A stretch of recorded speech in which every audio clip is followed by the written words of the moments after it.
5.1.2, the Buddha said, monks, there are the 5 powers of a learner. What 5?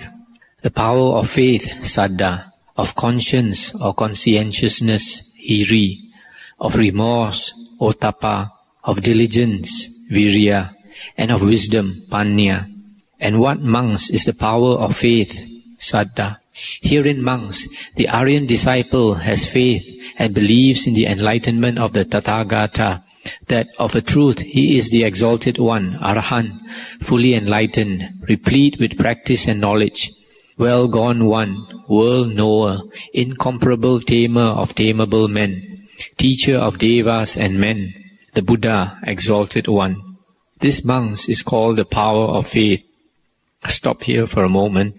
This word saddha, which we translate here as faith, can also mean confidence, trust, or unshakable faith.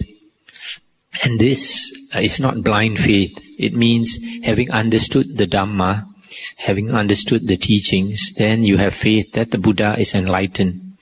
So to have faith, it means that you must learn, you must hear the suttas. Either study them, read them, or hear the suttas and understand. And only when you have understood how logical is the Buddha's teaching, and the Buddha, in fact, if you study further on, you find the Buddha said not to believe blindly, even the Buddha's words himself, not to take it on faith, but to investigate and to find out whether they are reasonable. And slowly from understanding them, then you have this saddha, unshakable faith. And the Buddha continued, and what, monks, is the power of conscience or conscientiousness? Pali word is hiri. Herein, monks, the Aryan disciple is conscientious. He feels conscientious scruple when acting wrongly in deed, word, and thought, on entering on evil and wrong states. This, monks, is called the power of conscientiousness. And what, monks, is the power of remorse, ottappa? Herein, monks, the Aryan disciple is remorseful. He is remorseful when acting wrongly in deed, word, and thought, on entering on evil and wrong states. This, monks, is called the power of remorse. Stop here for a while. These two conditions, these two powers, learner's powers, called hiri and ottappa, they are translated sometimes differently in different books. And they are very important conditions for someone new, a learner on the spiritual path. The first one, conscience, is like a sense of shame, fear to do wrong. That's the meaning of hiri. Before a person does wrong, he has this fear of doing wrong, this sense of shame, so that will stop him from doing wrong. That's why we translate it as conscience. The second one is remorse. That means the ability to feel remorse at having done wrong. It's also a sense of shame at having done wrong. So these two things combine. One is the fear to do something wrong, and the second one is after doing wrong, having that remorse, the ability to feel shameful or remorseful about it. There are some people without this remorse, even after having done wrong, they don't feel remorseful. And if you don't feel remorseful, then you do the wrong again and again. And then the Buddha continued, and what, monks, is the power of diligence, virya? Herein, monks, the Aryan disciple, abiding in active energy, puts away all unskillful states and takes to skillful states. Steadfast and strenuous, he shirks not the burden of skillful states. This, monks, is called the power of diligence. I'll stop here for a moment. Our Buddha's teachings is always concerned with skillful living. Skillful living, not unskillful living. To live our life in a skillful way so that we can avoid unnecessary pain and suffering. For example, if you drink and drive, and then you end up with an accident, that could have been avoided if you did not drink and drive at the same time. So, in the same way, if we understand karma, we know that if we do something wrong, it's going to result in suffering for us later. So we avoid it from understanding of karma, how or what action leads to what result. So if we know that, then we avoid unskillful states. Unskillful states meaning states associated with greed, hatred, delusion or illusion. And that also means like conceit, jealousy, anger, etc., and like sensual desire, ill will, sloth and torpor, restlessness, doubt, etc. Whereas skillful states is the reverse, the opposite. States of mind connected with renunciation, with loving kindness, with wisdom, humility, etc. And then the Buddha continued, and what monks is the power of wisdom? Herein monks, the Aryan disciple has wisdom.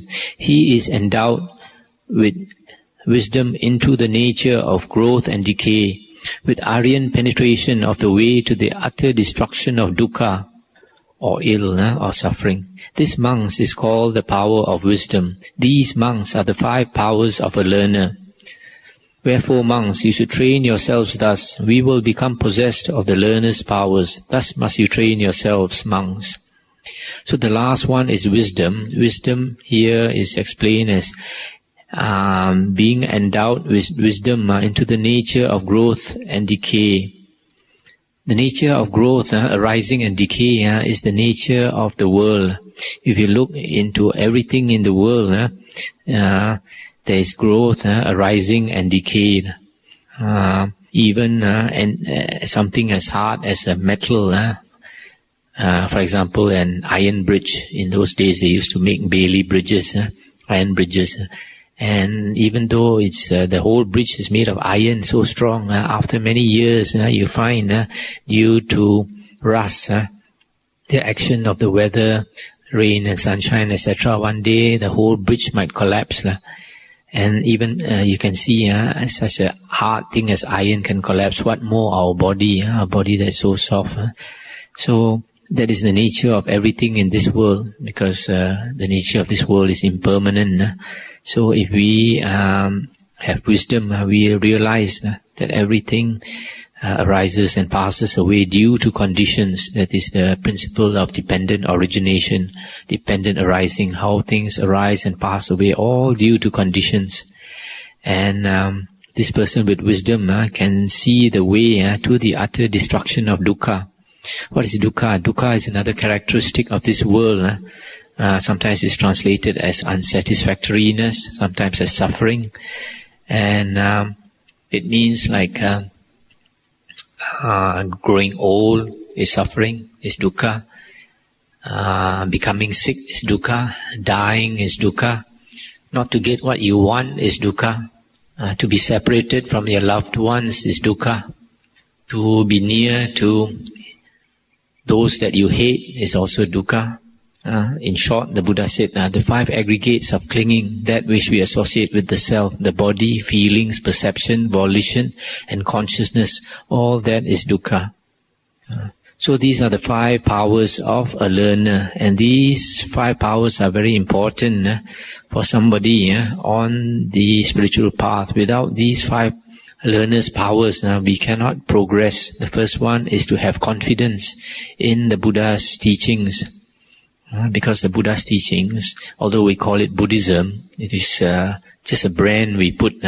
Buddha's teachings, the Dhamma, is something actually we don't have to put a brand, because it is reality itself. It is truth about existence.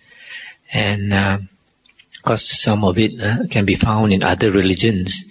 But the Buddha, as you probably heard in one of the suttas, where the Buddha said that whether the Buddha appears or the Buddha does not appear, the fixed law of Dhamma applies to all of us. It has always been there. Just that the Buddha is enlightened and he shows it to us, something that is so obvious that we have not seen it. He shows it to us. Then we realize the nature of existence, the nature of the world, and how existence is unsatisfactory and how we can get out of suffering. So these are the 5 learner's powers. Then the next sutta is 5.1.5. The Buddha said, "Monks, whatsoever monk or nun disavows the training and returns to the lower life, 5 matters for self-blame and reproach from the standpoint of Dhamma come to him here and now. What 5? He thinks, in you there was verily no faith in skillful states, kusala Dhamma, no conscientiousness, no remorse, no diligence, and no wisdom into skillful states. Monks, whatsoever monk or nun disavows the training and returns to the lower life, these 5 matters for self-blame and reproach from the standpoint of Dhamma come to him here and now. Monks, whatsoever monk or nun lives the holy life in perfect purity, though with tearful face he cries in pain and distress. 5 matters for self-praise from the standpoint of Dhamma come to him here and now. What 5? He thinks, in you verily there was faith in skillful states, conscientiousness, remorse, diligence, and wisdom in skillful states. Monks, these 5 matters for self-praise come to him here and now." That's the end of the sutta. So here the Buddha says, if a monk or a nun disrobes and returns to the lower life, meaning the life of a lay person, then actually he did not cultivate or did not have the 5 learner's powers, and because of that he disrobed. Whereas another person, even though wearing the robes is painful, and even tears come to his eyes and he cries in pain and distress, yet if he still continues to wear the robes, then he can praise himself with these 5 learner's powers. That means he has these 5 learner's powers. Now, sometimes there are some people with very strong hindrances. They find it very difficult to wear the robe. What are these 5 hindrances? One is sensual desire. There are some people with very strong sensual desire, and it always disturbs them. Another one is ill will, a lot of anger. When you have a lot of anger, it's very difficult to live in a community of other monks or nuns. Then the third one is sloth and torpor. If you have a lot of sloth and torpor, it's very difficult to live the holy life. It's always you find it very difficult to make progress. The fourth one is restlessness and worry. Restlessness is something that is very difficult for new monks, because as a lay person, when you feel restless, you think, "Oh, what am I going to do tonight? I feel so restless. I can't stay in this house. All the 4 walls around me. I feel I have to climb up the walls." So what do? You go out and see a show. You go to town. You go to the beach. You just go out and do something. Whereas as a monk, you can't. You have to stay in the monastery. If you are staying in a cave, you just have to stay in your cave. You just grit your teeth and bear it. That's why the Buddha said here, sometimes even with a tearful face, you still bear it. That's then you can praise yourself, because this is a stage where monks and nuns have to go through. If you can grit your teeth and bear it, later on, you get used to it, you master it, then it doesn't disturb you later on. However, you find sometimes some monks, they don't overcome the hindrances, and even after 5 years they disrobe, or some after 10 years, 20 years, 30 years, some even 40 years also they still disrobe, because the 5 hindrances disturb them. And so the only way to overcome the hindrances, according to the Buddha, is to cultivate samadhi, cultivate concentration, one-pointedness of mind. And when you have one-pointedness of mind, the 5 hindrances are abandoned.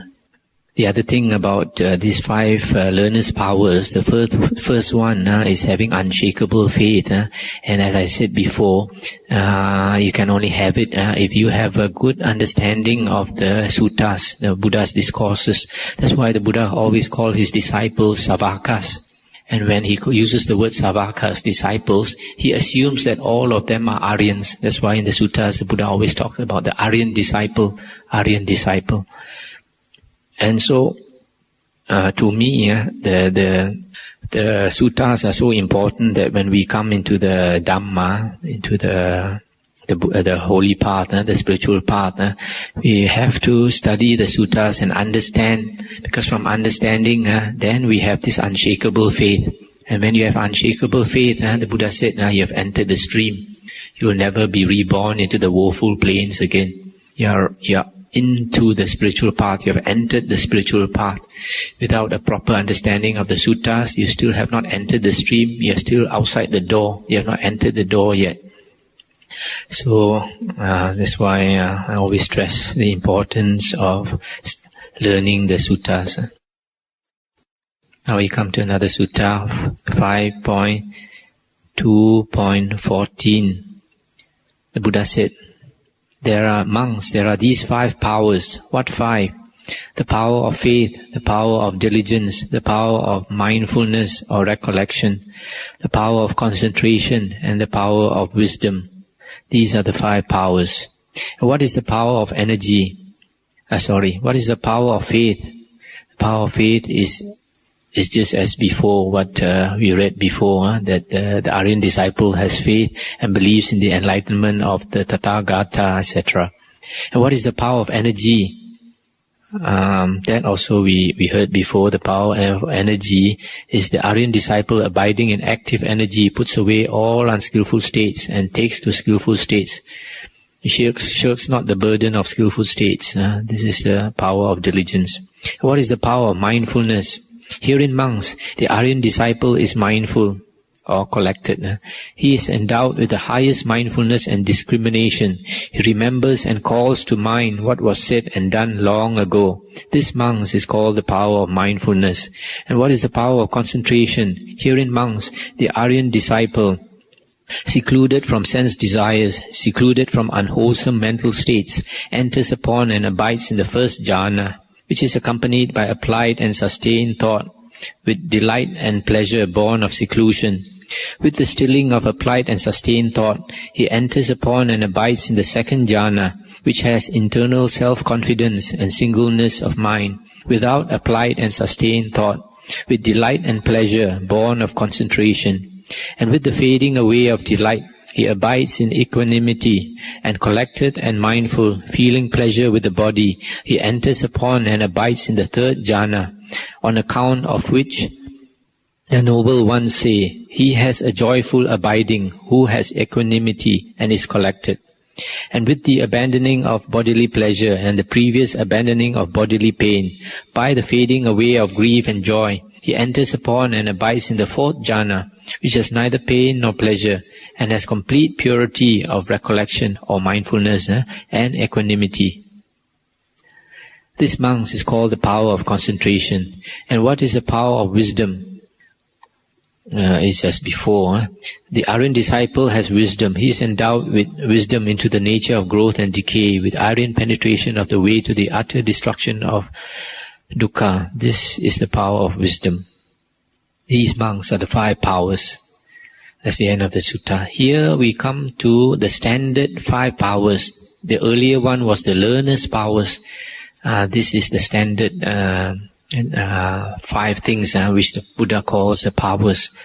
And the first one, faith, we have already dealt with. The second one is energy, we've also dealt with. Third one is mindfulness. The word is sati. This word sati comes from a word which is spelled S-M-R-T-I, smrti or something, and it means to remember. So basically, sati means to remember, and generally people like to use the word mindfulness. But if you look at this definition of the word sati, it says the Aryan disciple is mindful. He is endowed with the highest mindfulness and discrimination. He remembers and calls to mind what was said and done long ago. He remembers and calls to mind what was said and done long ago. So this is the ability to remember. So when we use the word mindfulness, you must know mindfulness has two meanings. One is to be generally mindful, aware what is happening around you. That is not the real meaning of the word sati. The second meaning of mindfulness is the ability to recollect, to remember. And that is the more correct definition according to the words here. He remembers and calls to mind what was said and done long ago. So this we have to remember, because in the word sati in the suttas, the Buddha says that sati is concerned with remembering the nature of our body and our mind, the five aggregates, body, feeling, perception, volition and consciousness, because that is where our problem lies, that is where our ego is tied up to. We always associate the self with these five things, so we must always to remember to look and see that these five things are not the self. Then the power of concentration is the standard definition of how the four jhanas are attained. You find the Buddha's description of samadhi is always connected with these four jhanas, or sometimes it's just one-pointedness of mind. And this definition, as explained here, is the proper definition of concentration. Nowadays we have to be very careful, because certain teachers, their definition of concentration, they use such words like vipassana jhana. When you look into the definition of vipassana jhana, it means the mindfulness from object to object. And mindfulness from object to object is just sati, is just mindfulness. Just mindfulness or recollection, and it is the seventh factor of the Aryan Eightfold Path, whereas the four jhanas are the eighth factor, and these are two separate factors. You must not confuse and mix them up and think they are one factor. It's very important to realize this. Any definition of samadhi must be based on these four definitions of the four jhanas, how you enter the four jhanas and what qualities the jhana has. So if anybody teaches that such and such is jhana, you have always to compare with this definition here in the powers of the four jhanas, of attaining the four jhanas. Sutta number 5.2.15. The Buddha said, monks, there are these five powers. What five? The power of faith, the power of diligence, the power of mindfulness or recollection, the power of concentration, and the power of wisdom. These are the five powers. And where, monks, is the power of faith to be seen? In the four factors of stream winning, there is the power of faith to be seen.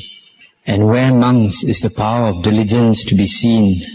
In the four right efforts, there is the power of diligence to be seen. And where, monks, is the power of mindfulness or recollection to be seen? In the four intense states of recollection, satipatthana, there is the power of mindfulness to be seen. And where, monks, is the power of concentration to be seen?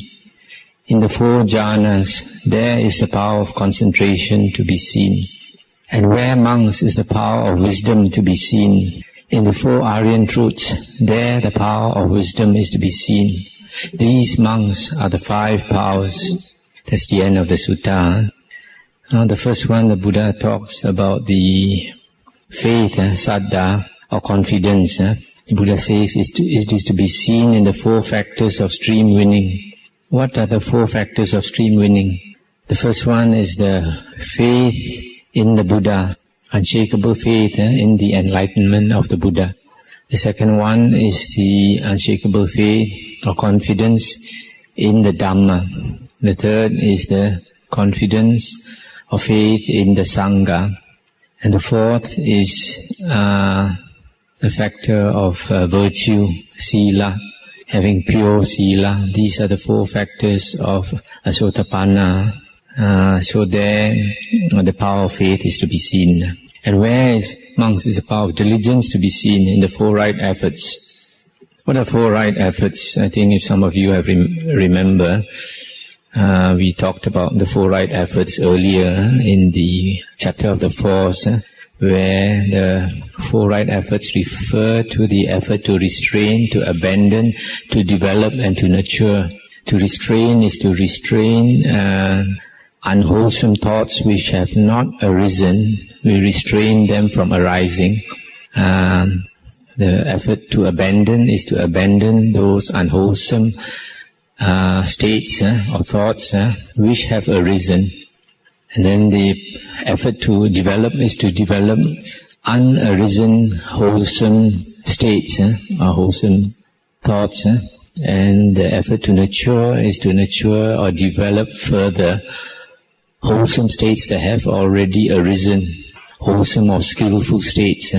That is the power of diligence. That means we have to always be mindful of the state of our mind to see whether we have wholesome thoughts, wholesome states of mind.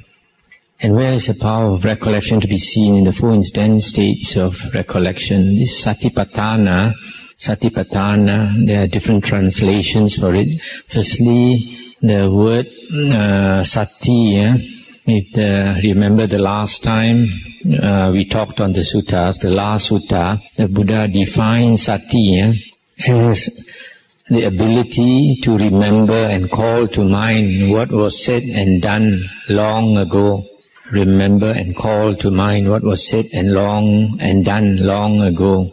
That is the real definition of sati, and there's about 8 suttas that repeats this definition.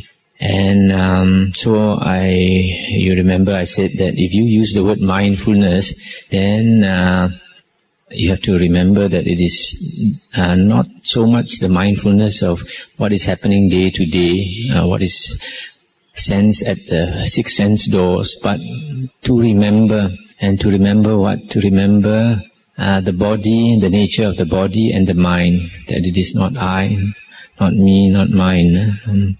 And so that is sati. And then patthana comes from, to my interpretation, patthana comes from 2 words, pa and thana. Pa, if you look into the Pali dictionary, it means setting forth and also going beyond. So going beyond also refers to extreme condition, intense, extreme or intense. So the word pa can be used for extreme or intense. Thana literally means standing still, and because of that it's also used for a condition, a state, a situation. So the word pa thana can mean extreme condition, or extreme state, or intense state, intense condition. That is why my mind, thana means an intense state. So satipatthana means an intense state of recollection or intense state of mindfulness. And this satipatthana is closely linked to the jhanas. Why do we say that satipatthana is closely linked to the jhanas? Because of 2 suttas. In the Samyutta Nikaya, the Venerable Anuruddha, the Arahant Anuruddha, was asked what is the cause of his psychic power, and he said that the cause of his psychic power is satipatthana. Normally when we refer to psychic power, we associate it with the jhanas, intense state of jhanas, deep states of concentration, And here he says that it is satipatthana. So satipatthana is in a way synonymous with the jhanas. And this is again can be seen in another sutta where it is stated that the sign of samadhi is satipatthana, or the sign of jhana is satipatthana. In other words, when you have the jhanas or you have perfect concentration, then you automatically have satipatthana. That is why in the suttas, in the Samyutta Nikaya, the Buddha said, cultivate satipatthana. But after you have attained satipatthana, the Buddha said, abandon the practice of satipatthana. That's something to be found in the suttas. So, before you attain satipatthana, you practice to attain it. And when you get it, you also get the samadhi. The jhanas, and once you have attained the jhanas, you don't have to make an effort to be intensely mindful. It becomes automatically, a person with the jhanas becomes naturally mindful.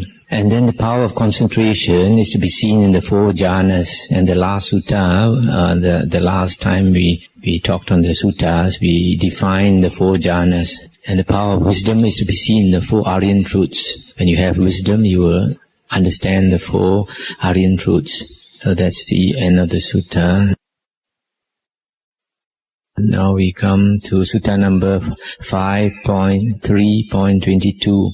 The Buddha said, monks, that a disrespectful and unruly monk, not dwelling in harmony with his fellows in the holy life, will keep the minor precepts. Such a thing is not possible. That he will keep the learner's dhammas without keeping the minor precepts is not possible. That he will keep the aggregate of moral conduct without the learner's dhamma is not possible. That he will keep the aggregate of concentration without moral conduct is not possible. That he will attain the aggregate of wisdom without concentration, such a thing is not possible. But monks, that a respectful and controlled monk, dwelling in harmony with his fellows in the holy life, will keep the minor precepts, such a thing is possible. That he, keeping the minor precepts, will keep the learner's dhammas, such a thing is possible. And that he, keeping the learner's dhammas, will keep the moral conduct, such a thing is possible. That he, keeping the moral conduct, will attain concentration, such a thing is possible. And he, attaining concentration, will attain wisdom, such a thing is possible. That's the end of the sutta. So here the Buddha is trying to say that firstly a monk has to be respectful and controlled, dwelling in harmony with his fellows in the holy life. Such a monk will be one who is sincere about the holy path, who is sincere about practicing the spiritual path. Such a person, it is possible that he is willing to cultivate the minor precepts. And when he cultivates the minor precepts, he will progress to keep the learner's dhamma, the learner's code of things that must be practiced. And then if he does that, then he will progress to attain or keep the moral conduct. And when he keeps the whole aggregate of moral conduct, then he will attain concentration. And when he attains concentration, he will attain wisdom. Such a thing is possible. But the reverse is not possible. That means if he is unruly, then he will not be able to keep the minor precepts. And such a person will not be able to keep the learner's dhammas, will fail to keep the moral conduct. And because of that, he will fail to attain concentration. And a person who fails to attain concentration, the Buddha said, it is impossible that he will attain wisdom. You see here that the final part, that without attaining concentration, a person cannot get wisdom. And if you look into other suttas, you'll find the reason is that the Buddha said, without abandoning the hindrances, we cannot get wisdom. And the way to abandon the hindrances is to attain concentration. The other thing I'd like to know about this sutta is that this type of monk, the disrespectful and unruly monk, not in harmony with his companions in the holy life, is a type of monk who has no hiri ottappa. Earlier, I think you heard me talking about the learner's powers. We talked about hiri ottappa. Hiri is a term which means conscience or conscientiousness. It means a monk who is has a sense of shame, is afraid to do wrong. And ottappa is a sense of remorse. If a monk does something wrong, he feels remorse. There are some people who don't feel remorse for the wrong that they have done. And so such a monk with a sense of shame, then only he can progress. But a monk without a sense of shame, not fearing to do evil, and after doing evil not remorseful, he cannot progress in the holy life. And also you see in this, the few steps here in the sutta, that it is a gradual path. The holy life is a gradual path. No step is to be missed out. First, a monk got to be sincere, he got to be respectful, harmonious monk, then he will progress to keeping the minor precepts, and then will progress to keeping the learner's dhammas, and from there the whole aggregate of moral conduct, and from there to concentration, to wisdom. It is a gradual training that the Buddha expects in the holy life.